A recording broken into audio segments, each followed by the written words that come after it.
بسم اللہ الرحمن الرحیم، السلام علیکم۔ BBC 11 ہیڈ لائنز نیوز سے میں ہوں صبا منیر۔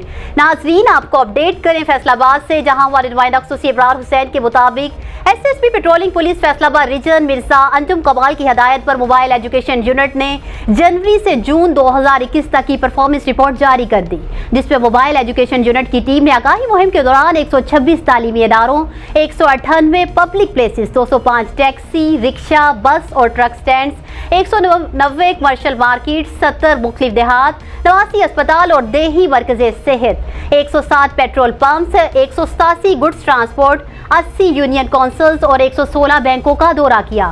اس کے ساتھ ساتھ فیصل آباد کی مختلف شاہراہوں پر 209 مرتبہ road shows, road safety camps اور 21 ورکشاپ اور سیمینار کا انعقاد کیا، اور شاہراہوں پر سست رفتار گاڑیوں اور ٹرالوں پر ریفلیکٹرز لگائے، اور اس دوران 90,410 افراد میں road safety, traffic rules, corona virus, polio, smoke اور فوگ کے موضوعات پر آگاہی پمفلٹس تقسیم کیے گئے۔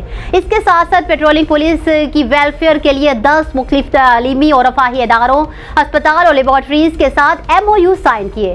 پیٹرولنگ پولیس کی ہیلپ لائن 1124 کی ترویج کے لیے کیبل آپریٹرز کے ذریعے، جبکہ فیصل آباد ریجن کی مختلف ہائی ویز پر عوام الناس کو بل بورڈ، سائن بورڈز اور پمفلٹس کے ذریعے آگاہی فراہم کی گئی۔ کارکردگی رپورٹ جاری کرتے ہوئے mobile education unit in charge sub inspector Muhammad Rizwan Bhatti نے کہا کہ شہریوں کو روڈ سیفٹی اور ٹریفک رولز سے روشناس کروانے کا مشن ہمیشہ جاری رہے گا۔ SSP patrolling police Faisalabad region Mirza انجم کمال نے موبائل ایجوکیشن یونٹ کی کارکردگی رپورٹ کو سراہتے ہوئے انعامات دینے کا اعلان کیا ہے۔ نیوز اسٹوڈیو سے فی الوقت اتنا ہی۔ مزید تفصیلات اور اپڈیٹس کے لیے دیکھتے رہیے BBC 11 ہیڈ لائنز نیوز۔